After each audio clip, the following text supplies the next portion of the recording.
একদল ইংরেজ সৈন্য মাঠের পাশ দিয়ে লড়াইয়ের জায়গায় যাচ্ছে।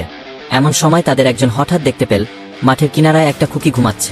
আশেপাশে কোথাও লোকজন নাই, ঘর বাড়ি যা কিছু ছিল কোনো কালে গোলা লেগে ছাতু হয়ে গেছে। এমন জায়গায় খুকি আসল কোথা থেকে? খুকির বয়স বছর 2, টুকটুক করে হেঁটে বেড়ায়, অতি মিষ্টি করে 2-4টি কথা বলে ফরাসি ভাষায়। সে যে কোথা থেকে এল তা সে বুঝিয়ে বলতে পারে না। সৈন্যরা ঠিক করল তাকে সঙ্গে করে নিয়ে যাওয়া যাক, পরে খোঁজ করে যা হয় একটা করা যাবে। লড়াইয়ের জায়গায় মাটির মধ্যে খাদ কেটে সৈন্যরা সব সময় হুঁশিয়ার হয়ে বসে থাকে। কখনো একদিন, কখনো দুদিন, কখনো বা সপ্তাহ ধরে এক এক দলকে সেই খাদের মধ্যে থাকতে হয়। সন্ধ্যার অন্ধকারে তারা খুকিকে নিয়েই আস্তে আস্তে খাদের মধ্যে ঢুক।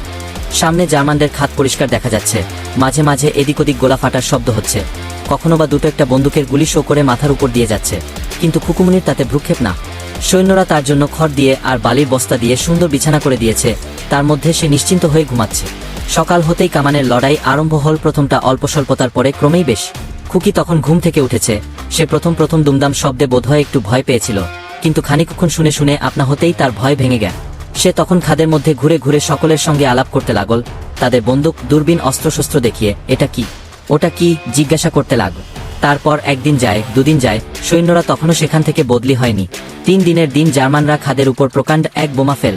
বোমা ভয়ানক শব্দে ফাটবামাত্র খাদের খানিকটা ধসে গিয়ে কতগুলো লোক চাপা পড়। অমনি সকলে একসঙ্গে চেঁচিয়ে উঠল, আগে খুকিকে দেখ। খুকি এক কোণে পুটুলি পাকিয়ে দিব্যি ঘুমিয়ে আছে। পরদিন সকালবেলা সকলে খাওয়া দাওয়া করছে, এমন সময় একজন চেঁচিয়ে উঠল, দেখ খুকিটা কোথায় গেল। সকলে চেয়ে দেখে খুকিটা জার্মান খাদের দিকে খুটখুট করে হেঁটে যাচ্ছে। জার্মানরা তো ব্যাপার দেখে অবাক। খানিক বাদে তারা খুকিটাকে ডাকতে লাগ।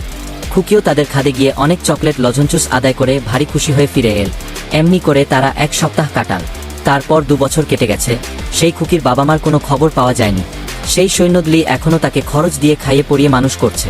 অবশ্য এখন সে আর লড়াইয়ের জায়গায় থাকে না, সে থাকে লন্ডনে। সকলে তার নাম রেখে ফিলিস।